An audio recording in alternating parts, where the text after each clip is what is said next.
Gentlemen, what is going on today? My name is Ryan Mickler. I'm your host and the founder of the Order of Man podcast and movement. When I started this movement 8 years ago, it was my goal to help equip you with the tools and resources, conversations, everything that you and I needed as men to thrive and become better in our families, our businesses, our communities. And over the past 8 years, I've learned a lot. I've grown a lot. I've stumbled along the way. I'm sure you have too. This is not a movement about me being perfect or you being perfect. This is a movement about us as men being on the path. And it is increasingly obvious, and it was 8 years ago, it's even more so today, that society, culture, governments, educational institutions aren't interested in having you and I step up as men until it hits the fan, until things go wrong, until we as men are needed. And in my book in 2016 or 2017 called Sovereignty, the Battle for the Hearts and Minds of Men, I wrote an analogy there. And it seems to me like this is increasingly happening, is that men are being put up on the wall. And you see these in buildings, commercial buildings. You see these in hotels. The axe or the fire extinguisher or the fire hose is up mounted on the wall, and it's behind glass. And the writing says, "In case of emergency, break here." And it seems to me that we as men have been put behind that glass only to be quote unquote let out when there's an emergency. Well, guys, that ain't going to cut it. It's not going to cut it for the people that care about us, the people that love us, and the people that we're trying to serve. So it's my mission to give you everything that you need to thrive, to win, to succeed. I haven't implemented these things 100%. I wish I could say that I did. I have not, but I'm on the path. I'm working to improve, and I hope this is serving you as well.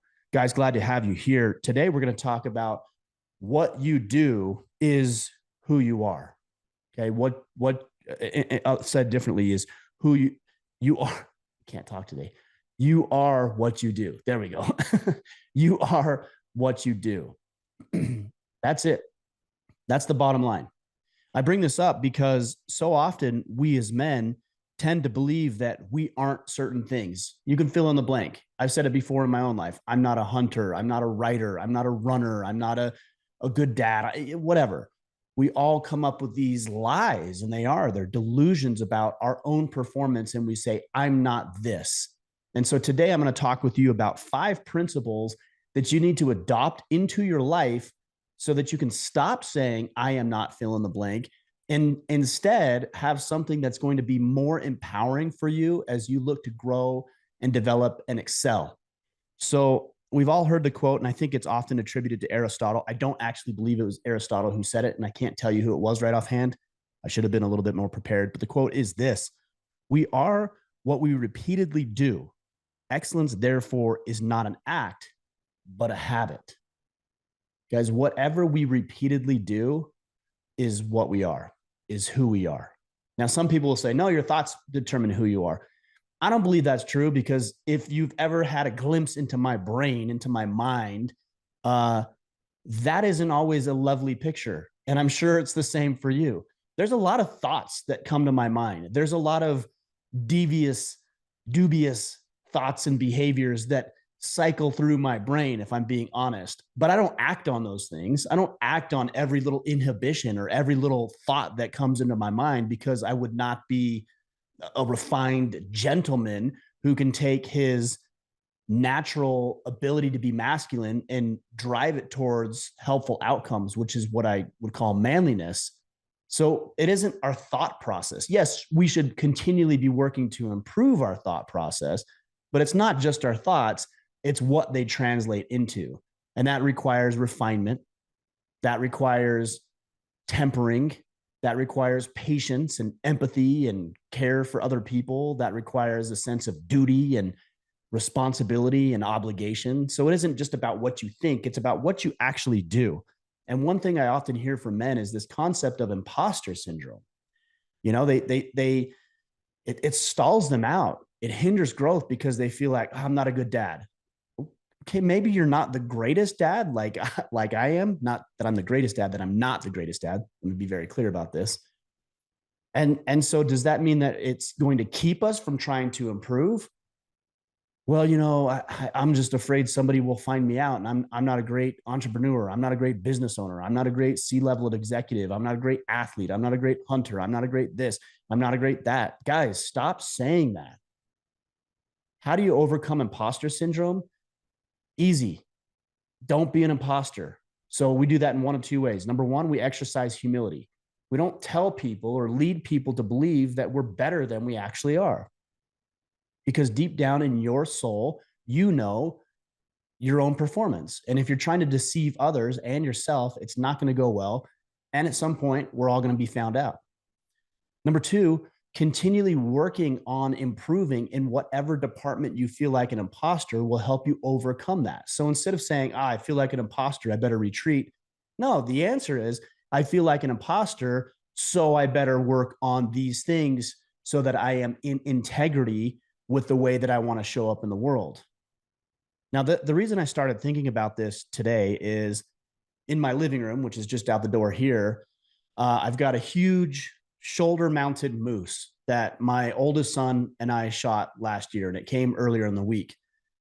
And it was interesting as it came in, I caught myself being very excited about having that moose because it represents a mission accomplished. It represents time with my son. Like there's a lot of representation in having that moose, and we're going to mount him on the wall. He's going to look amazing. But I also caught myself not only in the present, but in the past saying, well, I'm not a hunter. And the other day I had this big moose. It's 4 feet wide by 4 feet deep by 4 feet tall. It's massive. And I had this big moose in my room, and the evidence was unequivocal that I am a hunter. And I'd gotten so used to saying I'm not a hunter. Well, that isn't true because that moose out there in my living room says otherwise. And then when I was looking at this, thinking about this and contemplating this concept of I'm nada or the imposter syndrome, I started looking around the walls. I've got a beautiful whitetail that I shot in Minnesota several years ago. My son's got his whitetail his very first whitetail that he shot in Pennsylvania 3 or 4 years ago. I've got a beautiful goat head right here that him and I shot earlier in the year, maybe 3 months ago. And we worked our asses off for that thing. I've got another goat out there. I've got a sheep out there. I've got axis deer out there. These are all memories that prove beyond a shadow of a doubt that I am a hunter. The same is true when it comes to writing. You know how many times I told myself I'm not a writer? I'm not a writer. I'm not good at this. I shouldn't do this. Who are you to think? You know what? I've got 2 books out that have done very, very well. So who am I to say I'm not a writer? I'm a published author. I have books that have done very well with the people that I'm trying to serve. And I don't say that to brag. I say that to prove to you that there's facets of your life where you're telling yourself, I'm not good at these things. I'm not a runner. I'm not a writer. I'm not a hunter. I'm not an athlete. I'm not an entrepreneur. But if you look around at the data, it suggests otherwise. So what are you going to believe? Your own mind that plays tricks on you and tries to deceive you at times, or are you going to believe the data that supports that you are in fact what you say you're not? Same thing is true with running. As I've prepared for different events, running events and Spartan races and jujitsu camps and other things that I've done, I can't in all honesty say I'm not athletic. Like I am. I can't in honesty say I'm not a hunter. I am. I can't in honesty say that I'm not a writer. I am. Guys, we are what we repeatedly do. Runners run, hunters hunt, writers write. So if you're doing those things, then you are those things. Now, let's get into the principles. I've got 5 of them to share with you today. Number 1 is your action dictates who you are. We've talked a lot about this. I don't think I need to beat a dead horse on this. Again, it's not what you say you'll do. It's not what you think about. It's what you actually do, and more specifically, the results that you produce. So if you want to be an entrepreneur and you're going out and you make a sale, like you build a product or a service or an offering to somebody and you sell it, guess what you are now? You are an entrepreneur. Now, are you the greatest entrepreneur to ever grace this earth? No. But you are an entrepreneur. And that's empowering. That gives us fodder for continued growth because we feel good about ourselves. And guys, it's okay to feel good about your growth. You know, you have 2 opposite ends of the camp that I've seen. And this permeates much of social media where everybody's like, oh, you're beautiful just the way you are and you're perfect. You're not perfect. And you know that. I'm not perfect. I'm not going to walk around and pretend like my shit don't stink. It does. Okay. I haven't always been successful in life. I've fallen and I've faltered, and some of it has been private and some of it has been very public. Okay. So I'm not perfect, but I'm working on improving myself. But I'm also not a complete pile of trash either. I think I talked about this last week or the week before. Like you're not a complete worthless sack of shit. You are valuable, inherently valuable. Right now, it's stored or potential energy. And like I said a couple of weeks ago, you need to translate that over into kinetic energy or moving energy. But again, your actions dictate who you are. Number two, the mindset here is that you need to be willing to look like a novice. So many guys won't do it because of their fragile egos. They won't go to jiu-jitsu because they're worried about how they'll look. They won't sign up for the Spartan race because they're worried they won't complete it. They won't start a business because they're worried no clients will buy anything from them. They won't go to the gym because they're worried about how they look compared to the guy who's been going to the gym every day for the last 10 years. They won't go on a hunt because they feel like they're going to miss the shot. They won't write a book because they don't know what to say or how to say it, and they feel like nobody will read it. Guys, like we're so consumed with what everybody else thinks about us that it often and overwhelmingly hinders our own ability to move forward. Now, people will say, well, Ryan, I'm not a blank. I'm not a writer. Nobody was a writer. You think you came out of your mama's womb with a pen in your hand and a Shakespearean-like voice? Of course not. Nobody was. You know what all the great writers did? They started. You know what all the great hunters? I'm talking about guys like Cameron Haynes, who I know you're familiar with, who's been on the podcast, John Dudley, who's been on the podcast, all these great hunters, Jim Shockey, who's coming on the podcast next month. These guys that we hear of in the hunting community, at one point, they went on their first hunt. At one point, they made a bad shot and they injured an animal or missed completely. It's like we weren't born amazing. And it's hard to look at people who are further down the path than you and imagine that at some point they were in the same position you were. But that's the truth. That's the reality. It's often been said with regards to jiu-jitsu that a black belt is nothing more than a white belt who never quit. You understand? That's it. You just never quit. You're willing to look like a novice. You're willing to look a little foolish. I would suggest that you open your idea or your mind to asking good questions of other people. And at some point, you will be the guy. You will be the man. You will be the black belt in whatever area of life you're after. Number three is that we need to wrap our heads around this concept of excuses that we often create in our own lives. And the I'm not a blank is often an excuse. It's nothing more than that.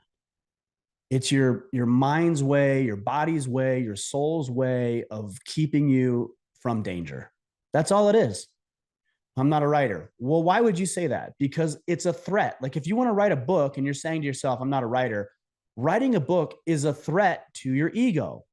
And so rather than saying, oh yeah, I can do this. I'm accomplished and I'm successful and I have something to say and I can figure it out because I'm somewhat intelligent. Because that's going to expose you to risk. Rather than saying that, what you say is, I'm not a writer. I probably shouldn't do this. Well, no, you should do it. You're just making up excuses as to why you're not going to do it because you're afraid. And fear is not a bad thing. Fear really is not a bad thing. But we need to understand what the fear is telling us. Is it telling us that you're going to do something that's going to push you outside of your comfort zone? Or is it telling you that you're going to do something that might get you killed? Because that's the differentiator. And if it's something that might get you killed, you probably ought to think twice about doing that thing. But if it's something that is going to push you outside of your comfort zone, then maybe the fear is a great indicator that you're about to do something that you've never done before, which will expose you to a new set of ideas, a new group of people, and a new way of looking at life that might push you a little further than you currently are. Take jiu-jitsu, for example. I can't tell you how often I hear from guys who are like, yeah, I don't know. Like, what should I do at my first class? Like, I'm worried, I'm concerned. Like, get over it. Like, you don't need to ask what you should do at your first class. You don't need to say you're afraid about all these things. I know you are, and that's fine, but sack up. Yeah, we're all afraid when we go do something that puts us in a position where we might look foolish. So what? Be courageous, be bold, be daring, be assertive. Like, go live your life. Yeah, we're all scared. You don't need a bunch of information to overcome your fear. You just need to make a decision to overcome your fear. So don't ask people like, oh, what should I expect? I don't know. What should I expect? Is it going to be hard? And like, I'm 52 years old, and is like that too much? Bullshit. All excuses. All these little games that your mind plays on you, all these little tricks to keep you from doing what you want to do, which is to go to jujitsu, which is to write the book, which is to ask the woman on a date, which is to start the business, which is to ask for the promotion. Just go do it. Okay. Stop with the excuses. You can recognize that they're there, but you don't need to feed into them. You don't need to buy into them. Number 4, what you say about yourself matters. Okay. Now, I've told you that I'm not a blank is an excuse. But if you start saying that to yourself and you do that enough, you're going to start to believe your own bullshit. You're going to start to believe that that mantra of I am not a writer, for example, is true. And where do you go from there? I'm not a writer. Okay, well, where do we go from there? Nowhere. That's the point of saying that. Like, it keeps you from going where you want to go. So what we say about ourselves matters. If you start telling yourself you're horrible X, Y, and Z, that's self-fulfilling prophecy. You're going to do things to sabotage your own results because you've bought into the idea that you're horrible at whatever that thing is. Conversely, if you suggest to yourself that, hey, I'm capable of learning this, you see the distinction? I didn't tell you to say I'm good at this, because that's a lie too. We're not going to lie to ourselves. So some people say, oh, you have to have these, these affirmations like, I'm good at this, I'm special, I'm amazing. Well, that might not be true either. So let's not lie to ourselves, because then we create internal dialogue that keeps us from progressing. Instead, when I know I'm not comfortable with something, or I'm not proficient enough in something, or I'm not as good as I would like to be in an area of life, I don't say to myself, I'm good at it. I say to myself, I'm capable of figuring this out. I'm capable of learning this. I'm interested in doing this. This sounds fun. This sounds enjoyable. This sounds challenging in a good way. This will push the needle. This will help me get better. This will help me improve. Those are all true. They're not lies. I'm not saying I'm a sack of shit, but I'm not saying I'm awesome and amazing at the thing either, because neither are true. But the reality is I can figure it out. And how do I know that? Because I've got 42 years of figuring shit out. 42 years of proof that I'm still here, I'm still fighting, I'm still kicking, I'm still living my life, and I'm still succeeding in a lot of facets of my life. So I can take those lessons where I've succeeded in something that I've never done before, and I can say, well, you know what? I did that. I wrote a pretty successful book. I think I could probably write another one. I've been able to connect with hundreds, almost 1,000 different men on this podcast now. I think I can reach out to some heavy hitters because I've got a track record of success. Like, guys, look at what you've done. Now, it's hard when you look and you see that you're in the midst of a divorce or a medical problem or some financial troubles, or you're laid off from work, or any number of things that could ail us on a daily basis. It's hard to look through that. But the reality is you're still here, man. You're still kicking. You're still alive. There's still a lot of fight in you, regardless of where you are in your journey. There's still more in you. And there's proof. If you look, there's proof that suggests that you're capable of things greater than what you're currently doing. Guys, the last thing I would suggest to you is that the proximity principle counts. If you want to know more about the proximity principle, go visit my friend Ken Coleman. He's with Dave Ramsey's team, the Ramsey Solutions, and he wrote a book, among others, called The Proximity Principle. And he talks about the power of being in the right places with the right people. Now, short of saying that this stuff is going to be picked up through osmosis, the people that you surround yourself with are inevitably going to wear off on you. If you're surrounded by losers and pessimists and people who are always hurt or angry or sad, or it's only a matter of time before you're that type of person. If, on the other hand, you're around optimists and you're around successful people and you're around entrepreneurs and you're around athletic people and fit people and people that care about self-development and people that care about their own improvement, and people that care about serving others, and people who are Christian, if that's what you are. Like, the more that you surround yourself with the kind of person you want to be, the more likely it is that you're going to be that kind of person. The proximity principle matters. So take a good look at your own life. If you want to be a writer, you better get around writers. If you want to be strong and fit, you better get your ass into the gym, because that's where the strong and fit people are. Or sign up for a Spartan race or a marathon or a Ragnar, or any number of these things that these guys do. If you want to start a business, find the chamber of commerce in your city, and join the chamber of commerce even before you have a business, because the proximity principle counts. If you're not achieving what you want to achieve in any metric or any measure of life, then look around you and ask, who in my immediate circle is achieving what I want to achieve? And more than likely, it's probably going to be no one. And if that's the case, you need to adjust that. How do you do that, right? How do you do that? How do you get around these guys? You have the podcast, easy for you to say. Well, I didn't always have the podcast, but how do you do it? You add value to their lives. You comment on their social media. You download their newsletter, or subscribe for their newsletter. You buy their programs. You buy their courses. You go to their events. You get into their masterminds. Like, it's not hard. I mean, it's going to cost you a little time and money, but anything worth doing is going to be worth an investment that you're going to have to make. Can't tell you how often guys are like, hey, I really want to be better, but I can't really invest in myself. What do you want me to do about that? You're not investing in yourself now, which is why you're producing the results that you're producing. So if you want to produce different results, you have to invest in yourself a lot differently than you currently are. Listen to podcasts. Podcasts are free. Books are free at the library. Newsletters are free. Okay, and then you start to get in your paid stuff, which is a one-time program, a course that's available, a mastermind. A little bit more might be individual group coaching. Might be an event that you go to, but there's tiers to this. And then the top tier is hiring a personal, individual, one-on-one coach. It's going to cost you a lot of money. It's going to be worth it, because they've proven that they can do this for other people, and they can certainly do it for you. So guys, let's knock it off with the I'm not a blank. I don't want to ever hear anybody else who ever listens to this podcast to say that again, unless you're not willing to do the work. If you're like, I'm not a runner, and you're not willing to do the work, then I guess that's true. But if you want to be a runner, or you want to be a better husband, or you want to be a business owner, or you want to be an athlete, or you want to be an author, or you want to be a hunter, and figure it out. Stop telling yourself you're not, and start telling yourself that you're capable of doing it. The 5 points again is: your actions dictate who you are. Number 2, you have to have a willingness to look like a novice.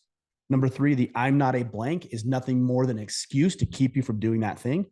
Number 4, what you say about yourself matters, because you're going to start to believe it. And number 5, the proximity principle counts. Guys, I hope that serves you. I do want to put a shameless plug. We're opening up the Iron Council in the next 2-ish weeks, and I would love to see you in there. Speaking about investing in the proximity principle.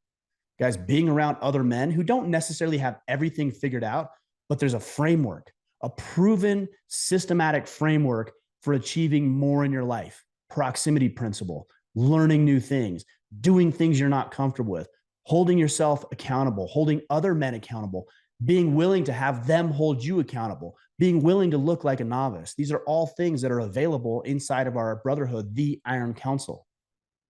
We've got 1,000 guys in there working hard to improve themselves. And I want you to be there with us. So if you go to orderaman.com/Iron Council, you're going to drop your email in there. And then I'm going to send you an email probably on the 14th, 13th, 14th of September, and let you know we're open for enrollment. And I would love to have you there, because I think you're going to add value to what we're doing. And I think you're going to be served by being there. And I know you want to get better, because you would not be listening to this podcast if you didn't want to improve in your life. And that's one way that you can invest in yourself and improve your life. And in the meantime, improve the lives of thousands of other men who are in there, who have been in there, and who will come after you. Go to orderaman.com/Iron Council. All right, guys, that's what I've got for you today. I will be back next week for another fascinating interview. Until then, let's go out there. Let's take action. Let's remember that we are what we do, and let's become the men we are meant to be.